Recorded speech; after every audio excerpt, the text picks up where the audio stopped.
এই ভিডিওটি স্পন্সর করেছে অরা বুকস। আপনারা তাদের কাছে সব ধরনের বই পেয়ে যাবেন। অ্যাডমিশন সংক্রান্ত বই সহ তাদের কাছে যে কোনো বই পাওয়া যায় এবং তারা সারা বাংলাদেশে বইগুলো ডেলিভারি করে থাকে।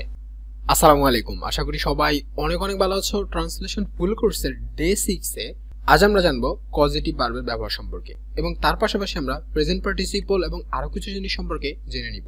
সো দেখো, পজিটিভ ভার্ব কি? পজিটিভ ভার্ব মানে হলো কোনো কাজ নিজে না করে অন্যকে দিয়ে করানো। তার মানে হলো তুমি যখন কোনো কাজ অন্যকে দিয়ে করাবে তখন সেই কাজটি বোঝানোর জন্য তুমি পজিটিভ ভার্ব ব্যবহার করবে।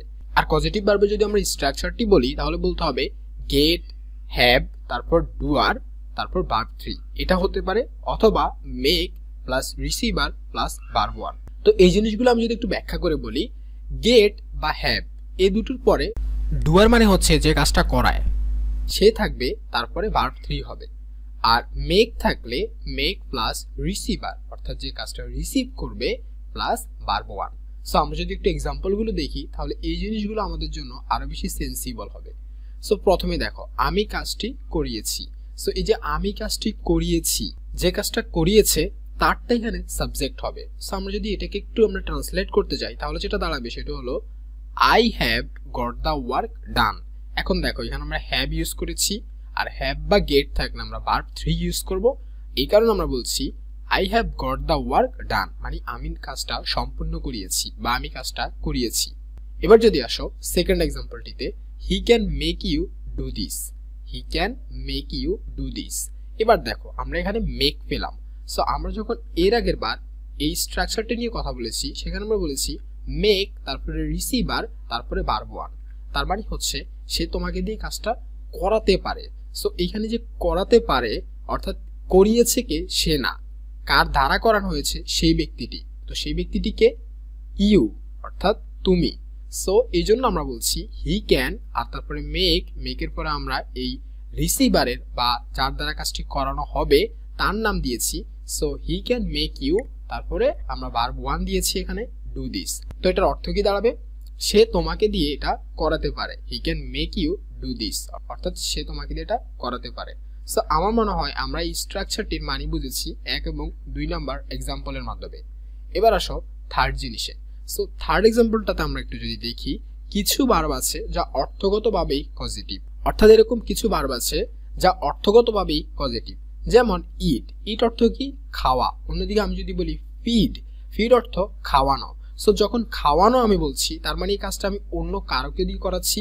সো আমরা জানি অন্য কাউকে দিয়ে করানো বোঝাতেই আমরা পজিটিভ ভার্ব ব্যবহার করি। সো আমি যদি বলি আমি তোমাকে খাওয়াই, এটা ট্রান্সলেশন হবে আই ফিড ইউ অর্থাৎ আমি তোমাকে খাওয়াই। সো সবসময় যে তোমাকে মেক, গেট, হ্যাভ এগুলি ব্যবহার করে পজিটিভ বানাতে হবে এরকম কিন্তু না। তুমি কিন্তু চাইলে এরকম যে পজিটিভ ভার্বগুলো আছে সেগুলো দিয়ে পজিটিভ বানাতে পারো।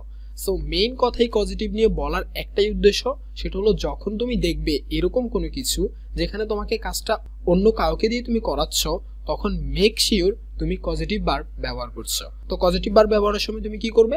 তুমি চাইবে এরকম কোনো ভার্ব ব্যবহার করার জন্য যেগুলো দিয়ে অটোমেটিক্যালি পজিটিভ বোঝায়, অথবা তুমি আমরা এর আগে যে স্ট্রাকচার নিয়ে কথা বলেছি অর্থাৎ এই গেট, হ্যাভ, তারপরে ডুয়ার, তারপরে ভার্ব 3, আর অন্যদিকে এই যে make plus receiver plus verb 1। So এই পজিটিভ ভার্ব জিনিসগুলো অবশ্যই ট্রান্সলেশন করতে গেলে মাথায় রাখবে। যখন তুমি প্র্যাকটিস করবে তখন অবশ্যই মনোযোগ দিয়ে প্র্যাকটিস করবে। এবার আসো প্রেজেন্ট পার্টিসিপল। আমরা কিন্তু অলরেডি জানি প্রেজেন্ট পার্টিসিপল কি, তারপরে যারা জানো না তাদের জন্য আমি একবার বলে দিচ্ছি। প্রেজেন্ট পার্টিসিপল হলো ভার্বের সাথে আইএনজি হয়ে যখন সেটা একটা অ্যাডজেক্টিভ বোঝাবে। ভালো করে শুনো, ভার্বের সাথে আইএনজি হয়ে যখন সেটা একটা অ্যাডজেক্টিভ বোঝাবে তখন তাকে আমরা প্রেজেন্ট পার্টিসিপল বলবো। সো তোমরা যদি এখানে এক্সাম্পলটি দেখো, লাফিং। সো আমরা জানি লাফ একটা ভার্ব, আর এই লাফ ভার্বের সাথে আইএনজি যুক্ত হয়ে হয়েছে লাফিং। আর লাফিং মানে কি? হাসা। সো এই হাসাটা কিন্তু এখানে একটা অ্যাডজেক্টিভ হিসেবে ব্যবহৃত হয়েছে, তোমার একটা অবস্থা। আর আমরা জানি নাউন প্রনাউনের যখন অবস্থা প্রকাশ করে তাকে আমরা অ্যাডজেক্টিভ বলি। সো এই যে লাফিং, লাফিং ব্যবহৃত হয়েছে অ্যাডজেক্টিভ হিসেবে, আর এটাকে আমরা বলবো প্রেজেন্ট পার্টিসিপল। তো প্রেজেন্ট পার্টিসিপলের যেমন নাচতে নাচতে, হাসতে হাসতে, কাঁদতে কাঁদতে এগুলো হলে আমাদেরকে প্রেজেন্ট পার্টিসিপল ব্যবহার করতে হবে। অর্থাৎ যখনই আমরা ট্রান্সলেশনে দেখব এই নাচতে নাচতে, হাসতে হাসতে, কাঁদতে কাঁদতে, তখন আমাদেরকে অবশ্যই প্রেজেন্ট পার্টিসিপল ব্যবহার করতে হবে। সো আমরা যদি একটু এক্সাম্পলটির দিকে তাকাই, সে হাসিতে হাসিতে ঘরে ঢুকিল অর্থাৎ সে হাসতে হাসতে ঘরে ঢুকলো। এটার আমরা যদি ইংলিশ করি তাহলে কি হবে? হি এন্টার্ড দ্য রুম লাফিং অর্থাৎ সে হাসতে হাসতে ঘরে ঢুকলো। তো আশা করি তোমরা বুঝতে পেরেছো, নাচতে নাচতে, হাসতে হাসতে, কাঁদতে কাঁদতে এগুলো যখন আমরা বলবো তখন আমাদেরকে অবশ্যই প্রেজেন্ট পার্টিসিপল ব্যবহার করতে হবে। এবার আসো 5 নম্বর এক্সাম্পলটিতে। শিশুটি হাসতে হাসতে মায়ের নিকট এলো। সেই যে শিশুটি হাসতে হাসতে মায়ের নিকট এলো, তার মানে আমরা একটু আগে দেখলাম হাসতে হাসতে যখন হবে তখন অবশ্যই আমাদেরকে প্রেজেন্ট পার্টিসিপল ব্যবহার করতে হবে। সো এটার ইংরেজি কি হবে? The baby came to its mother লাফিং। The baby came to its mother লাফিং। এবার আসো আমাদের আজকের লেসনের শেষ ট্রান্সলেশনটি নিয়ে। এটা হলো অবাস্তব আকাঙ্ক্ষা রিলেটেড। সো যখনই তুমি এরকম কোনো কিছু প্রকাশ করবে যেটা হওয়ার, বাস্তব হওয়ার কোনো চান্সই নেই, তখন তোমাকে এরকম জিনিসগুলো ব্যবহার করতে হবে।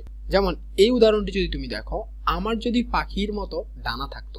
এখন বলো, তোমার কি কখনো পাখির মতো ডানা হওয়া সম্ভব? অবশ্যই সম্ভব না, যেটা একটা অবাস্তব আকাঙ্ক্ষা বা অবাস্তব কল্পনা। সো এরকম ক্ষেত্রে তুমি যখন ট্রান্সলেশন করবে তখন তোমাকে অবশ্যই 3টে জিনিসের দিকে খেয়াল রাখতে হবে। সো তুমি 3টা জিনিস দিয়ে এরকম আকাঙ্ক্ষা, অর্থাৎ যে আকাঙ্ক্ষাগুলো অবাস্তব, এই জিনিসগুলো ফুটিয়ে তুলতে পারো।